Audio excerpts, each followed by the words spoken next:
Radio Freccia. Libera come noi. Are you excited for the tour? I have in front of me an endless list of dates that will bring you in the States, in Europe, in Italy, in the 15th of March in Bologna, in France. I mean, it's the never-ending story. That is a long list looking at it from here, isn't it? Yeah. It's like 40 dates. Yeah. Are you excited about that? Hell yeah. Hey, yeah. I love playing. You know, ever since I was really small, I fantasized about being able to do what I do. You know, it's always been what I wanted to do. So, yeah, to get on the stage in front of thousands of people and perform. Crikey, I love it, man. Come on. Yeah, bring it on. Yeah. It seems that Bob is checking out the dates. Did you have an appointment on the 3rd of May? What am I doing on my birthday? What am I doing? Oh, yeah. So you're going to the dentist that day. Yeah, Are you playing on your birthday? I am. Tuesday, 20th of March, Montpellier, France. So, that's a nice place to be. That's a nice place to be on your birthday, isn't it? But this isn't a comprehensive list. There's much more. That's just the beginning. There's much more. Okay, there's much more to come. Yes. We've got another 2 years after that. Yeah. Are you playing in your hometown in Glasgow? We'll be playing Glasgow in February. Yes. Okay. It's funny because hometown gigs, in a way, they're the most terrifying gigs because all your friends and your family are there, and it always freaks me out. Like there's a really famous venue in Glasgow called the Barrowlands. It's this brilliant, amazing venue, and but they always put your family at the back. There's a row of seats. It's a standing venue, but there's just one row of seats at the back behind where the sound desk is, and when you're on stage, you can just make out who's sitting there. Yeah. Unfortunately, I've got quite good eyesight in this situation. And I can see my dad. And my dad's always sitting at the back. And it's lovely. It's really sweet. But he's always like tapping his knee and like getting into it. But it makes me feel like I'm a kid again. You know, you know, when you're a little kid and you do like a school play and your dad's in the audience. And yeah, it's hard to maintain the suspension of disbelief. It's hard to be a rock star when your dad's watching you. Yeah, there's no one more rock star than your dad, actually. Yeah, he's the biggest rock star. He used to be in a band as well. He was in a band in the 60s. He was it? Yeah. Okay. Yeah.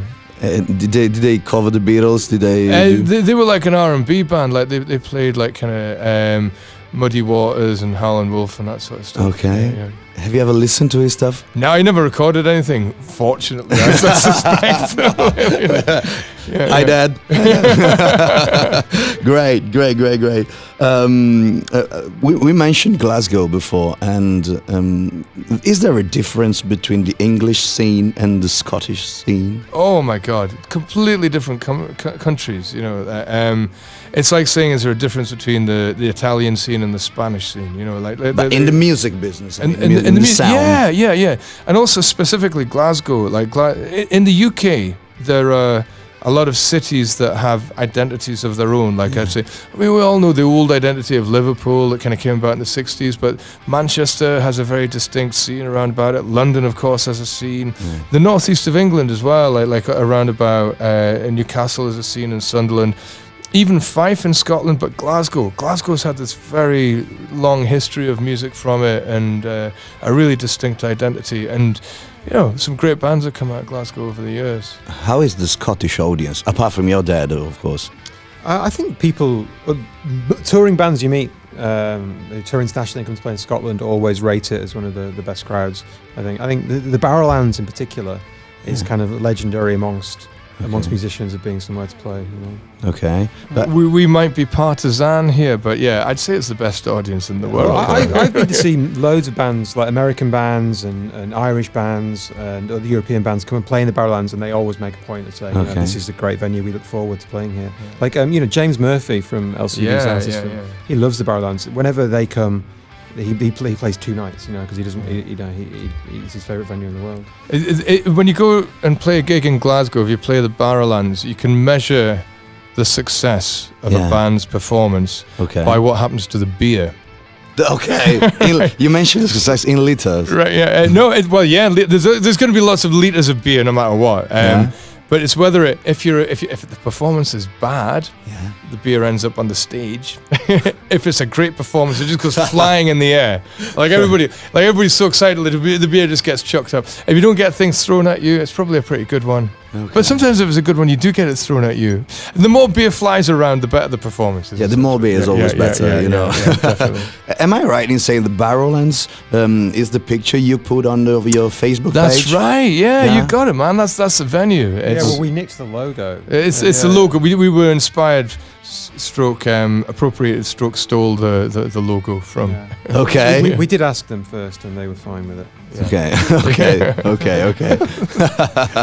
Okay. But you used to go dancing there when you were kids? I always went to gigs there. Like it's not really so much of a dance place anymore. It used to be a ballroom in the 30s. Paul, our drummer's parents, met there. Okay. At the dancing when it was a club to dancing. Okay. Yeah.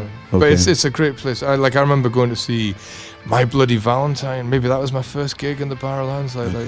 What year was it? What year was it? Early 90s. Early 1990, 90s, okay. 1991, something like that. Okay. Because your first record is 2004.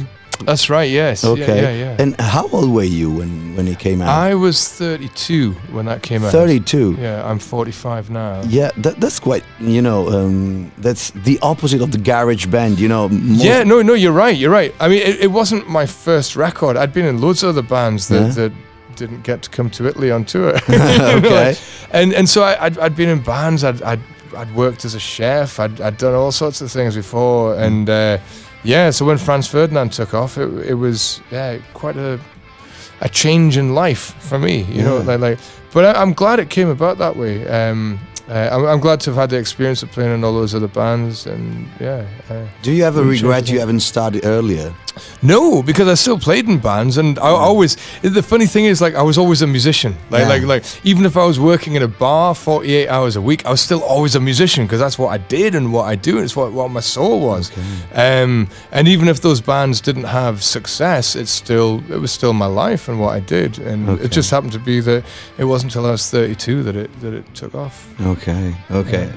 And do you still go to concerts while you're touring now? To other musicians to go? Yeah, I love going to see gigs. You went to see Pussy Riot the other day, didn't you? I saw Pussy Riot. See James Really? at the weekend. Yeah. You saw Pussy Riot? Yes. How are they live? Very good. I mean, it wasn't really. It was more like a tour for Masha's book. It was more of like a theatrical performance around the book rather than being a gig with playing their songs. They were excellent. I recommend going. So did they read something? Was more a theatrical thing? She was reading from her book, and there was a projection behind her with a film, and it was subtitled in English so that the audience could read it, obviously. Okay. And it was the story of what happened to them from kind of getting the idea of Pussy Riot together through to being arrested and then imprisoned and then freed. It was really moving. Really amazing. Have you heard of the argument that Nick Cave had with Radiohead and Roger Waters about playing in Israel, all the political stuff? I've been following it, sure. What do you think about that? I think it's a complex issue and not one I want to wade into too much. There's a lot of consideration, but at the end of the day, the Israeli government is responsible for some pretty heinous crimes. Okay.